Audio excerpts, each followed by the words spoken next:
ഈശോ മിശിഹായ്ക്ക് സ്തുതിയായിരിക്കട്ടെ. ഞാൻ മാണിപ്പറമ്പിലച്ചൻ. ഏതാനും ദിവസങ്ങൾക്ക് മുൻപ് ഞാൻ അറിയിച്ചിരുന്നത് പോലെ ഇക്കൊല്ലത്തെ ദുഃഖ്രാന തിരുനാൾ നാം ദുഃഖ്രാന നവോത്ഥാന സമ്മേളനമായി ആചരിക്കുകയാണ്. ദുഃഖ്രാന നവോത്ഥാന ദിനമായി ആചരിക്കുകയാണ്. ക്രിസ്തുവർഷം 52 നമ്മുടെ പിതാവായ മാർത്തോമ ശ്ലീഹ ദക്ഷിണേന്ത്യയിൽ കപ്പലിറങ്ങിയത്. അതിൻ്റെ 1975 ജൂബിലിയാണ് 2027. ശ്ലീഹായുടെ ഭാരതപ്രവേശന തിരുനാൾ നാം ആഘോഷിക്കുന്നത് നവംബർ മാസത്തിലാണ്.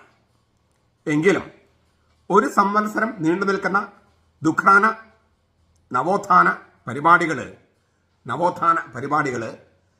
ശ്ലീഹായുടെ തിരുനാൾ ദിവസമായ ദുഃഖ്രാനിൽ തന്നെയാണ് ആരംഭിക്കേണ്ടത് എന്ന് കരുതി.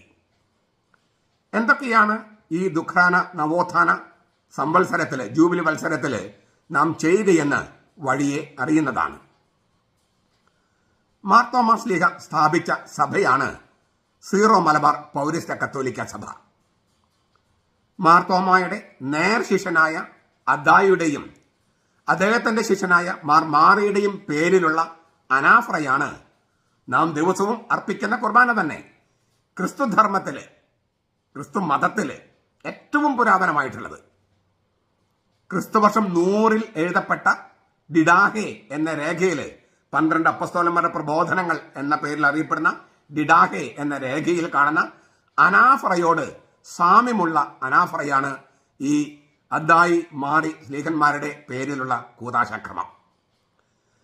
ഇത്രയും പ്രാചീനവും ഈശോയുടെയും ശ്ലീഹന്മാരുടെയും മനസ്സിനോടും സെമിറ്റിക് ചിന്തയോടും അടുത്തു നിൽക്കുന്നതുമായ മറ്റൊരു ലിറ്റർജി, ഒരു കുർബാനക്രമം കത്തോലിക്ക സഭയിലില്ല, ക്രിസ്തുമതത്തിലില്ല. ദൗർഭാഗ്യമെന്ന് പറയട്ടെ, ഇത്രമാത്രം വികൃതമാക്കപ്പെട്ട, പാശ്ചാത്യവൽക്കരിക്കപ്പെട്ട മറ്റൊരു ലിറ്റർജിയും സഭയിലില്ല. 1934 വത്തിക്കാൻ മുൻകൈയെടുത്താണ് ഈ പുരാതനമായ സമ്പന്നമായ ലിറ്റർജി എന്ന നിധി അത് വീണ്ടെടുക്കാനുള്ള പ്രക്രിയ ആരംഭിച്ചത്. ഇപ്പോൾ എറണാകുളം അങ്കമാലി അതിരൂപതയിൽ ഒഴികെ മറ്റെല്ലായിടത്തും അത് സാങ്കേതികമായിട്ടെങ്കിലും വീണ്ടെടുക്കപ്പെട്ടിട്ടുണ്ട്, അർപ്പിക്കപ്പെടുന്നുണ്ട്. എങ്കിലും ധാരാളം വൈരൂപ്യങ്ങള്, വികൃത രൂപങ്ങള് ഇപ്പോഴും നിലനിൽക്കുന്നുണ്ട് താനും. 1986 ഫെബ്രുവരി 8 വീണ്ടെടുക്കപ്പെട്ട, പുനരുദ്ധരിക്കപ്പെട്ട കുർബാന ഉദ്ഘാടനം ചെയ്യപ്പെടുന്നത്. അത് ചെയ്യാൻ മാർപ്പാപ്പ തന്നെ കേരളത്തിലെത്തി. ജോൺ പോൾ 2 മാർപ്പാപ്പ. ഞാൻ ആ കുർബാനയിൽ സംബന്ധിച്ചവനാണ്. അന്ന് ഞാൻ സെമിനാരിയിലാണ്, അച്ഛനായിട്ടില്ല. ഞങ്ങളെ ലിറ്റർജി പഠിപ്പിച്ചിരുന്ന ഒരു വൈദികനാണ് മാർപ്പാപ്പയുടെ കുർബാനയിൽ കർമ്മോപദേഷ്ടാവ്, മാസ്റ്റർ ഓഫ് സെറിമണി. എന്തുകൊണ്ട്? ഈ കുർബാനയുടെ തക്സ അത് തയ്യാറാക്കിയത് അദ്ദേഹമായതുകൊണ്ട്. അന്ന് മാർപ്പാപ്പ ചൊല്ലിയ കുർബാന തക്സ അത് ഇതാണ്. അതിന് 30 കോപ്പികളാണ് ഞാൻ വാങ്ങിയത്. അതിലൊരു കോപ്പിയാണിത്. ഇതിലെ ഇതിന്റെ 2ാമത്തെ ഭാഗം ഇംഗ്ലീഷിലാണ്. മാർപ്പാപ്പ ചൊല്ലിയത് ഇംഗ്ലീഷിലാണ്.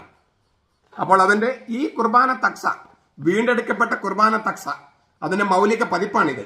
ഇത് തയ്യാറാക്കിയത് മണ്ണൂരമ്പറമ്പിലച്ചനാണ്, എന്റെ പ്രൊഫസർ.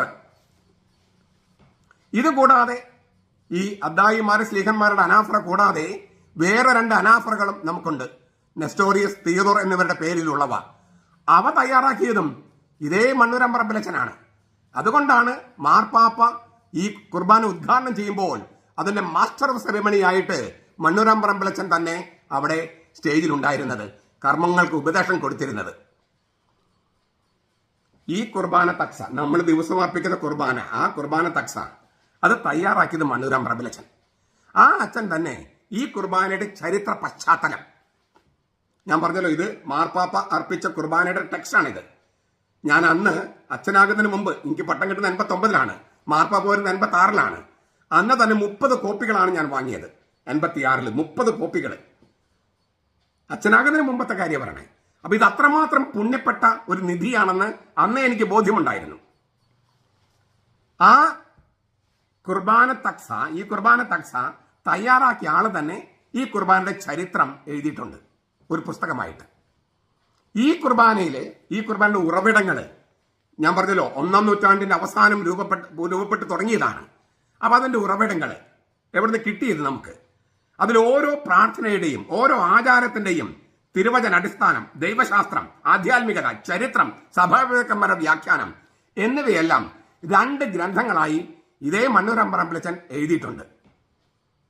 ഈ തക്സ തയ്യാറാക്കി തന്നെ അതിൽ ചരിത്രവും വ്യാഖ്യാനവും തയ്യാറാക്കി എന്ന് പറഞ്ഞാൽ അതിനേക്കാൾ നല്ല വ്യാഖ്യാനം സ്വപ്നങ്ങളിൽ മാത്രമായിരിക്കും, അല്ലേ? ഈ 3 പുസ്തകങ്ങൾ, ഇതിന്റെ ചരിത്രം, നമ്മുടെ കുർബാനയുടെ ചരിത്രം, നമ്മുടെ കുർബാനയുടെ ഓരോ ആചാരങ്ങളുടെയും അതിന്റെ ഉറവിടം, അതിന്റെ അർത്ഥം, അതിന്റെ ആചാരങ്ങളുടെയും പ്രാർത്ഥനകളുടെയും അർത്ഥം, സഭാപിതാക്കന്മാരുടെ വ്യാഖ്യാനം, തിരുവചനങ്ങളുടെ അടിസ്ഥാനം, ഇതെല്ലാം ചേർന്നിട്ടുള്ള ഈ 3 പുസ്തകങ്ങൾ, കുർബാനയുടെ വ്യാഖ്യാനം വാല്യം 1, 2, കുർബാനയുടെ ചരിത്ര പശ്ചാത്തലം 1 പുസ്തകം, ഇങ്ങനെ 3 പുസ്തകങ്ങളുടെ പ്രകാശനം, റിലീസിങ് ഈ ദുഃഖാന നവോത്ഥാന സമ്മേളനത്തിൽ വെച്ച് നടത്തപ്പെടുകയാണ്. ദുഃഖാന നവോത്ഥാനത്തിന്റെ ഏറ്റവും വലിയ ലക്ഷ്യം ഈ പൗരാണിക നിധി അതിന്റെ എല്ലാ പ്രൗഢിയോടും ഗാംഭീര്യത്തോടും കൂടെ വീണ്ടെടുക്കപ്പെടുകയും എല്ലാ പള്ളികളിലും നടപ്പാക്കുകയുമാണ്.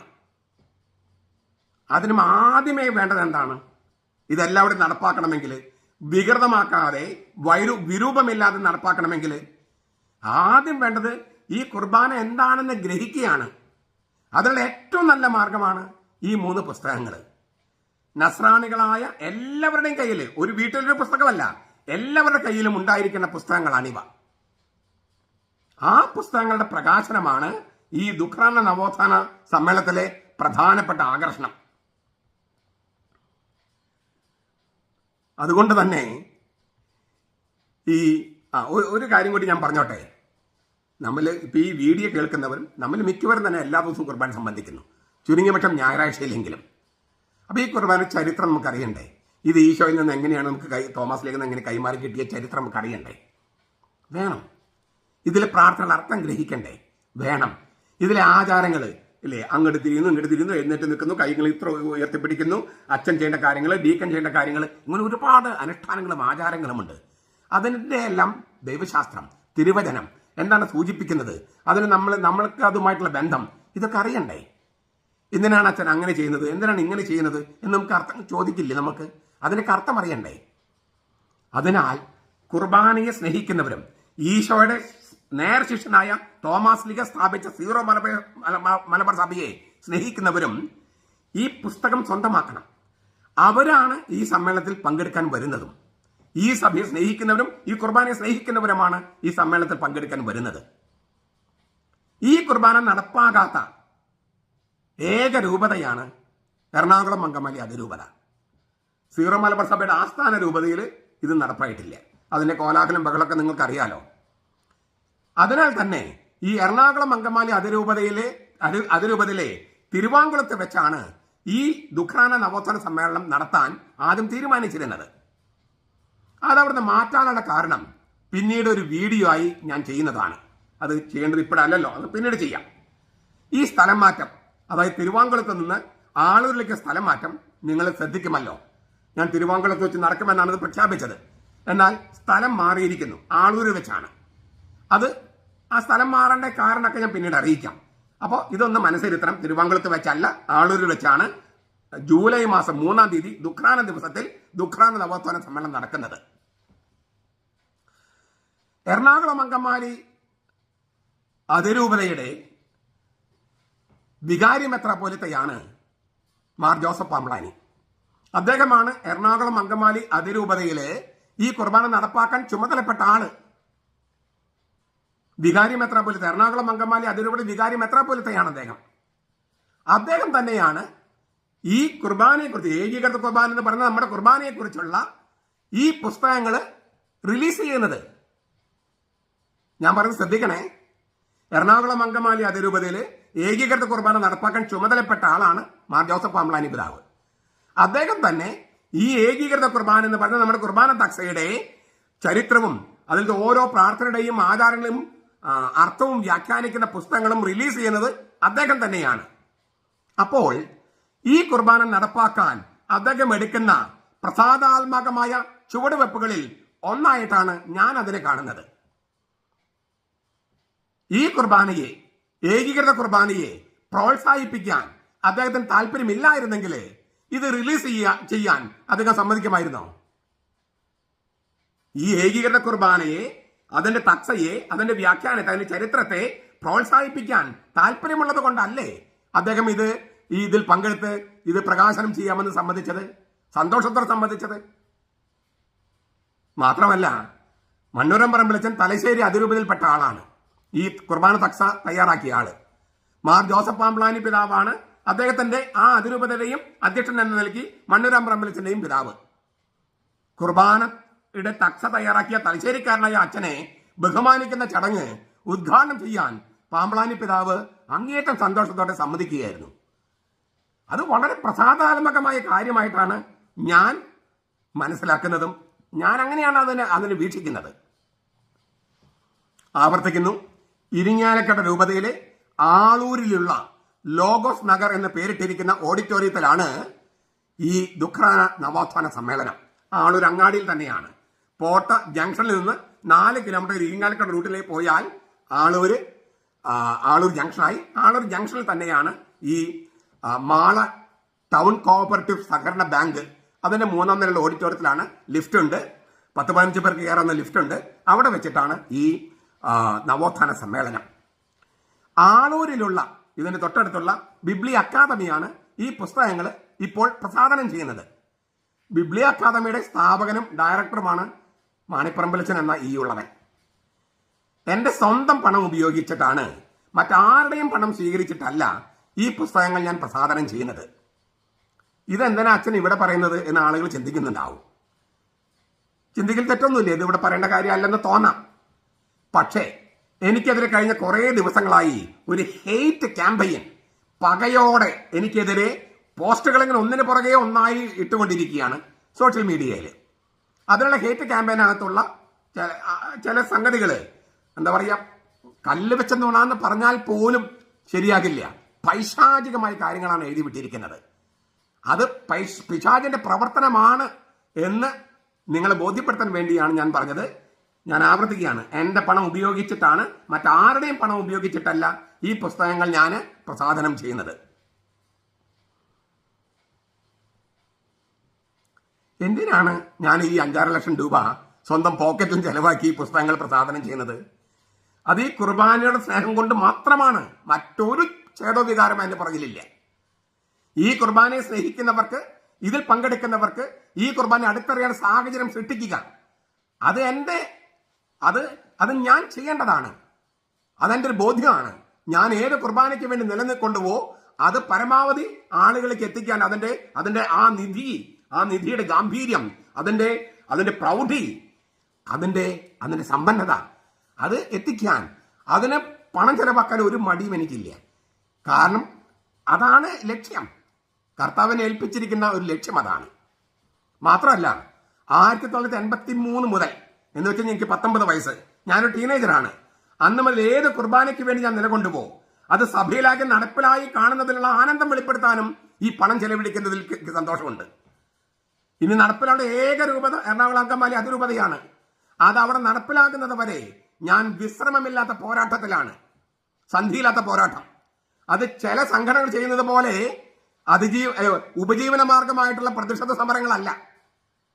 ആ പ്രതിഷേധ സമരങ്ങൾ അവർക്കൊരു ഉപജീവന മാർഗമാണ്. എനിക്കതല്ല. ഈ കുർബാനയെ എതിർക്കുന്ന, ഈ സഭയെ എതിർക്കുന്ന സകല മനുഷ്യരും ദൈവത്തിന് ശത്രുക്കളാണ്. ആ ശത്രുക്കൾക്കെതിരെയുള്ള, പൈശാചിക ശക്തികൾക്കെതിരെയുള്ള പോരാട്ടത്തിലാണ് ഞാൻ. അത് ഉറക്കെ പ്രഖ്യാപിക്കാനും ഈ പുസ്തകങ്ങൾ ഞാൻ പ്രസാദനം ചെയ്യേണ്ടതുണ്ട്. അതിനാൽ വളരെ സന്തോഷത്തോടെ 2026 ജൂലൈ 3-ാം തീയതി ദുഃഖാന നവോത്ഥാന സമ്മേളനം, ആ സമ്മേളനത്തിൽ പങ്കെടുക്കാനായിട്ട് പങ്കെടുക്കുന്ന ആളുകളെയും അതിന് ഉദ്ദേശ ലക്ഷ്യങ്ങളും നിവൃത്തിയാകുവാൻ ദൈവത്തിന്റെ കൃപയുണ്ടാകാൻ നിങ്ങൾ എല്ലാവരും പ്രാർത്ഥിക്കണമെന്ന്, വിശേഷിച്ച് ഈ സഭയെയും ഈ സഭയുടെ കുർബാനയും സ്നേഹിക്കുന്ന സകലരുടെയും സഹായ സഹകരണങ്ങളും പ്രാർത്ഥനയും ഉണ്ടാകണമെന്ന് ഞാൻ വിനീതമായി അഭ്യർത്ഥിക്കുന്നു. ഈ ദുഃഖാന ചരിത്രത്തിൽ രേഖപ്പെടുത്തപ്പെടുന്ന ഒരു ദുഃഖാന ദിവസമായി രൂപാന്തരപ്പെടട്ടെ. കർത്താവ് നമ്മെ എല്ലാവരെയും അനുഗ്രഹിക്കട്ടെ. നമ്മുടെ കർത്താവ് ഈശോ മിശിഹായുടെ കൃപയും പിതാവായ ദൈവത്തിന്റെ സ്നേഹവും പരിശുദ്ധാത്മാവിന്റെ സഹവാസവും നാം എല്ലാവരോടും കൂടി ഉണ്ടായിരിക്കട്ടെ, ഇപ്പോഴും എപ്പോഴും എന്നേക്കും. ആമേൻ.